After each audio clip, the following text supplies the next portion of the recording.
저는 오늘 사도행전 2장 14절에서 21절까지의 말씀을 가지고 성령이라고 하는 제목으로 말씀을 전하도록 하겠습니다. PPT 띄워주시면 함께 보면서 말씀을 전하도록 하겠습니다. 2011년에 개봉한 부당거래라고 하는 영화가 있습니다. 범죄 스릴러 영화인데요. 온 국민을 충격으로 몰아넣은 연쇄 살인 사건이 발생을 하게 됩니다. 계속해서 경찰들이 검거하려고 하지만 이 검거가 계속해서 실패하게 되고 나중에는 대통령까지 나서서 해결하겠다라고 공언을 합니다. 그리고 이 수사 도중에 유력한 용의자가 사망하게 되면서 가짜 범인을 만들어서 이 사건을 종결지으려고 하는 이 비리와 범죄가 난무하는 그런 영화죠. 황정민, 류승범, 유해진 이런 연기파 배우들이 나와서 영화 자체는 참 볼만하지만 보고 나면 기분이 영 찜찜한 그런 영화입니다. 그런데 이 영화 중에 이런 대사가 나와 있습니다. 여러분들도 들어보신 적이 있으실지 모르겠는데요. 호의가 계속되면 그게 권리인 줄 알아요라고 하는 대사입니다. 상대방을 배려해서 호의를 계속해서 베풀게 되면 고마워해야 하는데 오히려 당연하다라고 생각한다라는 것입니다. 계속해서 더한 호의를 요구하고 심지어는 무리한 요구까지도 하게 되는 것이 인간의 습성이다라고 하는 것을 표현하는 그런 대사인 것이죠.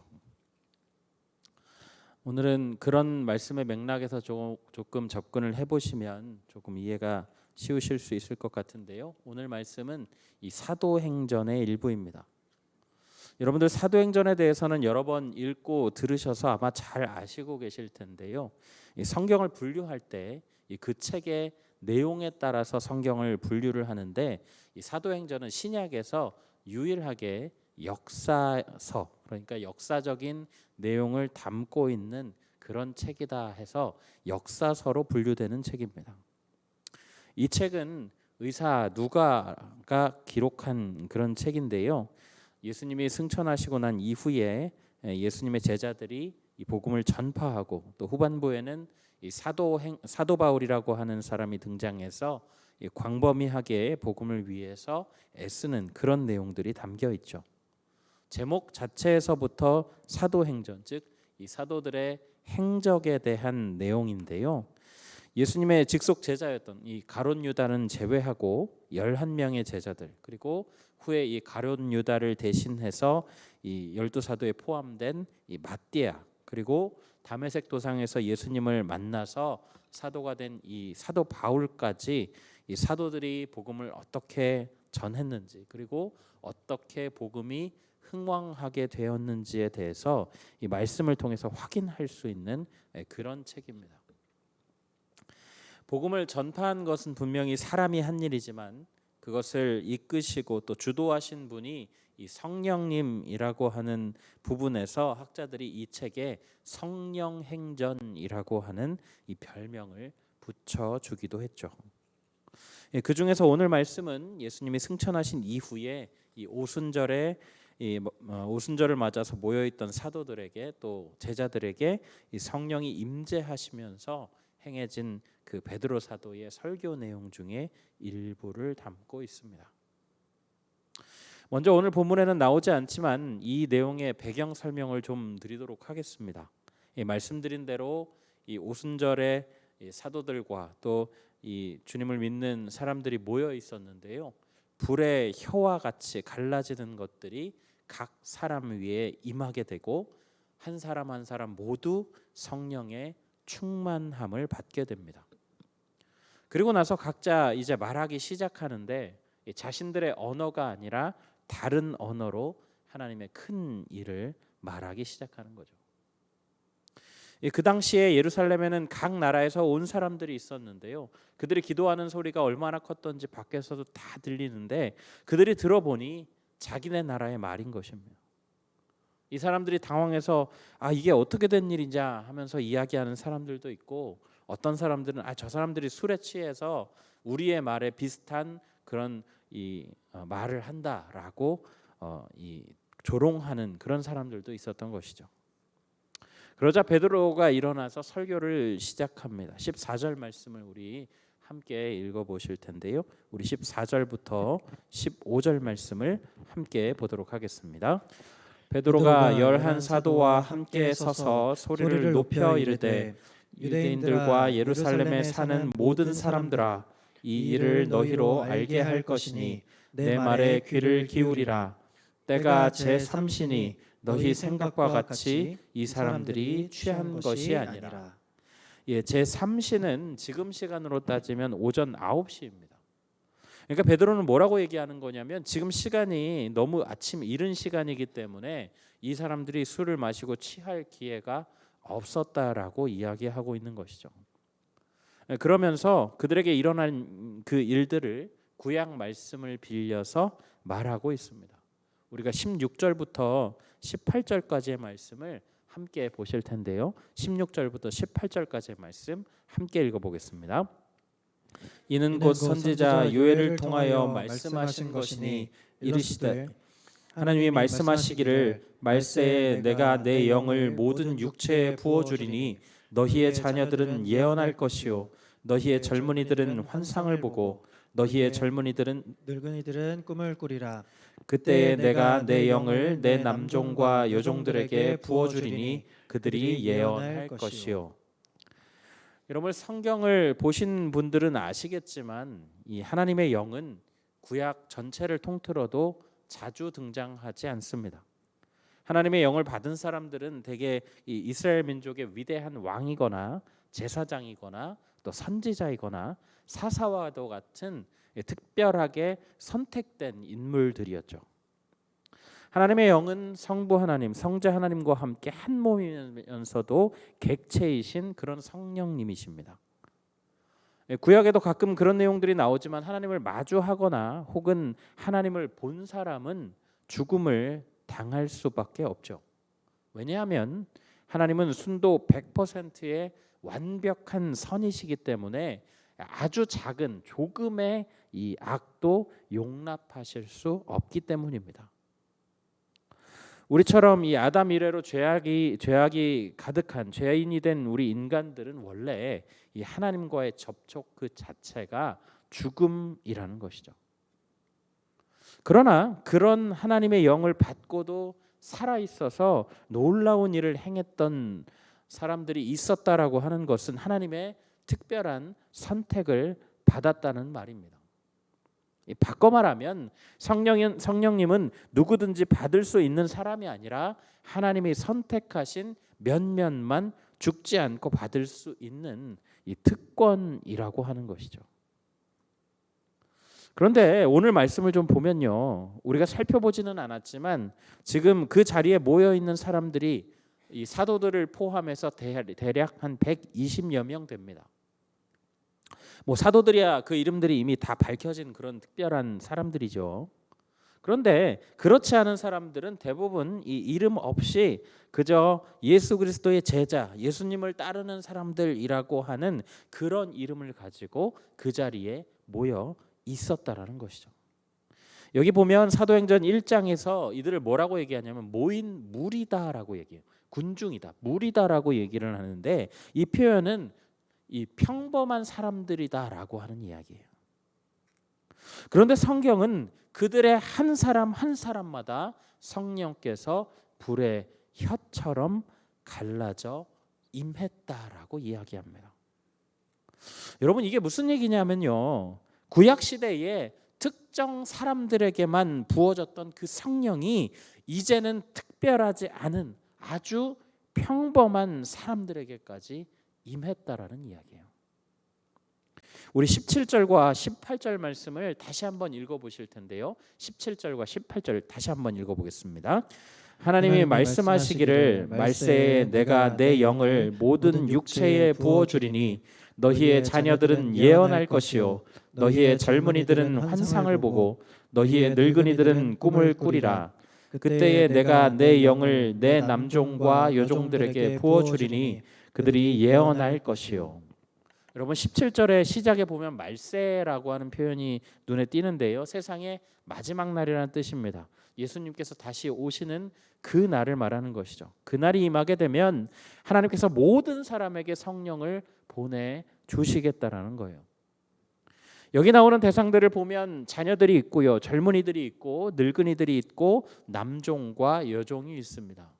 그러니까 그 시대에 나올 수 있는 모든 종류의 사람들을 이야기하는 거예요. 하나님의 성령이 성별이나 연령이나 어떤 사회적 계층의 차이가 없이 모든 사람에게 부어 주시겠다라는 말입니다. 여러분 우리 21절 말씀 함께 보실 텐데요. 21절 말씀 함께 읽겠습니다. 누구든지 주의 이름을 부르는 자는 구원을 받으리라 했느니라. 아멘. 여러분 이 말을 듣는 유대인들의 기분이 몹시 나빴을 것입니다. 하나님께서 온 세상에 유일하게 자기 백성으로 이 부르신 그 유대 민족이 아니라 선택받지 못한 그런 짐승과도 같은 이방인들에게도 이런 기회가 주어진다라는 표현이기 때문이에요. 아마도 이 아브라함의 혈통이라는 것을 자랑하고 있던 그 유대인들에게는 청천벽력과도 같은 그런 말입니다. 혈통적인 유대인의 범주를 넘어서 영적인 유대인, 그러니까 그리스도를 주로 고백하는 모든 사람들에게 이 복음이, 구원이 확대된다라는 것을 지금 보여주고 있다는 거예요. 결국 그 말씀의 실현으로 인해서 오늘 우리가 예수님을 믿게 되지 않았습니까? 그가 어떤 사람이든 그가 누구든 출신이나 신분이나 성별이나 할 것 없이 예수를 주로 고백하기만 하면 이 은혜를 누릴 수 있는 시대가 이 사도 베드로가 말하는 말세, 세상의 끝에 도래하게 되었다라는 거예요.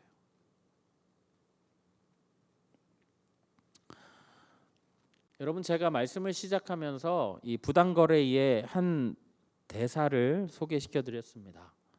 호의가 계속되면 그게 권리인 줄 알아요. 여러분 하나님께서 우리에게 호의를 베풀어 주셨습니다. 아니요, 호의라고 표현하기엔 좀 죄송할 정도죠. 아들을 죽이시는 그 다소 좀 비정하고 비상식적인 사랑을 우리에게 베풀어 주셨습니다.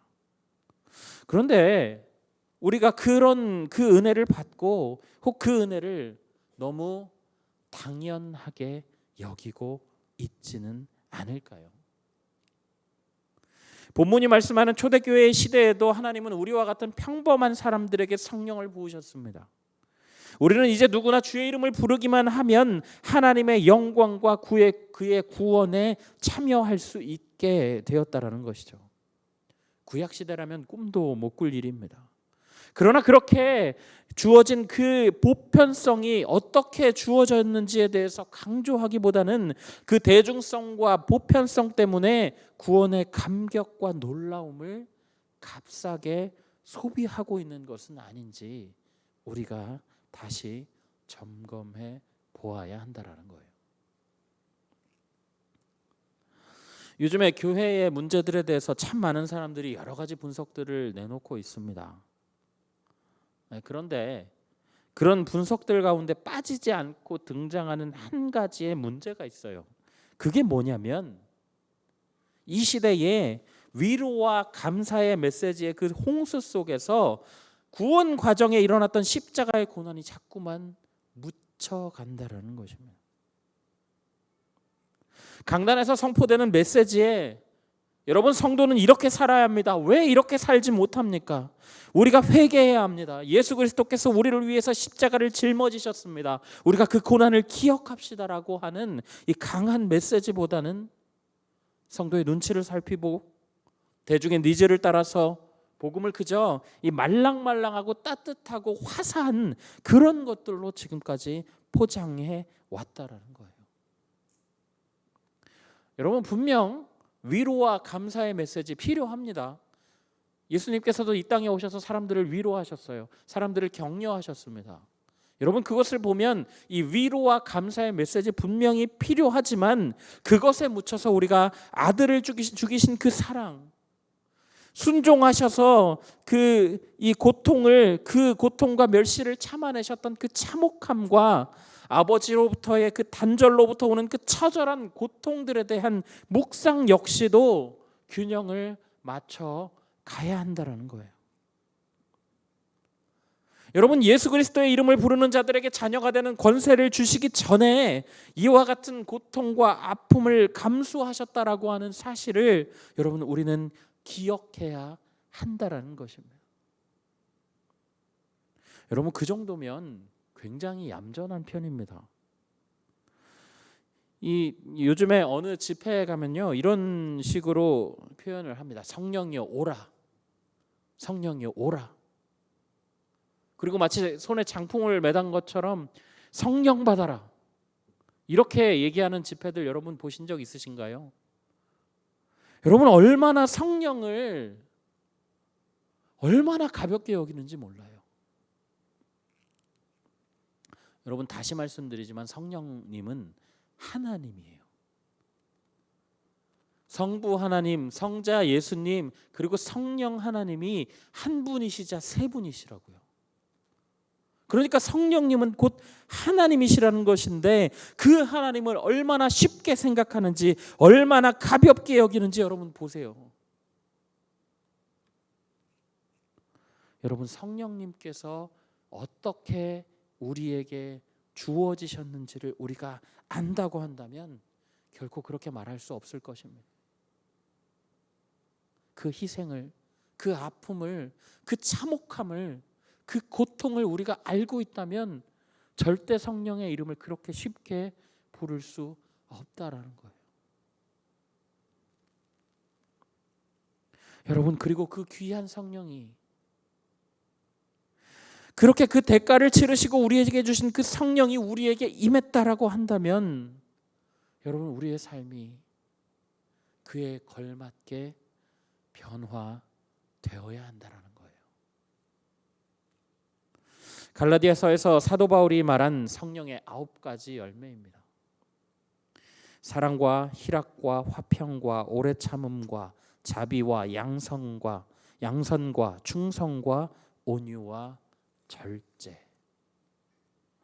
여러분, 우리 삶에서 이러한 것들이 드러나지 않는다라고 한다면 우리는 다시 생각해 보아야 해요. 우리가 정말 구원을 받은 자인가? 우리가 정말로 우리에게 성령이 임한 자인가? 여러분, 이것이 보이지 않는다면 우리의 신앙이 올바른 신앙인지 다시 한번 생각해 봐야 한다라는 것입니다. 그런데 말이 쉽죠. 여러분, 이것을 해낸다는 게 얼마나 어려운 일인지 여러분 알고 계시죠? 우리 죄인된 우리가 예수 그리스도의 복음으로 죄와 사망의 법에서 벗어났지만 여전히 우리에게는 죄의 습관이 남아 있습니다. 사랑보다는 미움을, 남을 기뻐하게 하기보다 노하게 하기를, 화평보다는 갈등을, 오래 참음보다는 즉각적인 분노를, 자비보다는 가혹함을, 양선보다는 인색함을, 충성보다 배신을, 온유함보다 호전적인 태도를, 절제보다 방종을 선택하기에 더 가깝고 더 편하다라는 것입니다. 그게 바로 죄인된 우리의 모습이에요. 여러분, 그렇기 때문에 우리는 이 9가지 성령의 열매가 우리 삶 가운데 나오게 하기 위해서 부단한 노력을 해야 합니다. 우리의 육신의 법을 따라가고 죄의 법을 따라가고 있는 우리의 육신을 쳐서 복종시키고 하나님이 원하시는 곳으로, 하나님이 뜻하시고 하나님이 기뻐하시는 곳으로 바라보며 달려가야 하는 것이 우리 인생의 평생의 숙제라는 것입니다. 매일매일 싸워야 합니다. 매일매일 이기려고 안간 힘을 써야 합니다. 여러분, 우리에게 그러한 발버둥이 없다면, 우리가 그러한 노력이 없다고 한다면 우리는 성령께서 명령하신 그 9가지 열매를 맺을 수 없다는 것이고, 그 열매를 맺지 못한다는 것은 우리가 진정 성령을 받은 자인지, 우리가 진정 하나님의 은혜에 감격하는 자인지를 다시 한번 돌아봐야 한다는 거예요. 그리고 그렇게 두렵고 떨리는 마음으로 계속해서 애쓰고 노력하는 것이 구원받은 자의 삶입니다. 그렇게 증명하는 것이 우리 가운데 오신 이 성령님의 가장 강력한 증거라는 거예요. 사랑하는 성도 여러분, 말씀을 맺겠습니다. 예수님을 믿는 우리에게 하나님의 피 묻은 선물인 성령님이 선물로 전달되었습니다. 우리가 이제 우리 안에 계신 그 성령님이 가르쳐 주시는 대로, 그 성령님이 이끄시는 대로 우리 육체에 남아있는 이 죄의 습관들과 싸워서 하나님이 기뻐하시는 그 열매를 맺어 나감으로 우리가 증거를 드러내야 한다는 것이죠. 바라기는 오늘 이 자리에 계신 모든 성도님들이 성령의 주장하심과 인도하심을 힘입어서 매일의 삶의 자리에서 믿음의 투쟁을 이어가시면서 하나님이 원하시는 삶으로 향하시기를 예수님의 이름으로 간절히 부탁드립니다. 아멘. 우리 시간에 함께 말씀을 생각하면서 찬양하실까요? 오늘 이곳에 계신 성령님 찬양하겠습니다.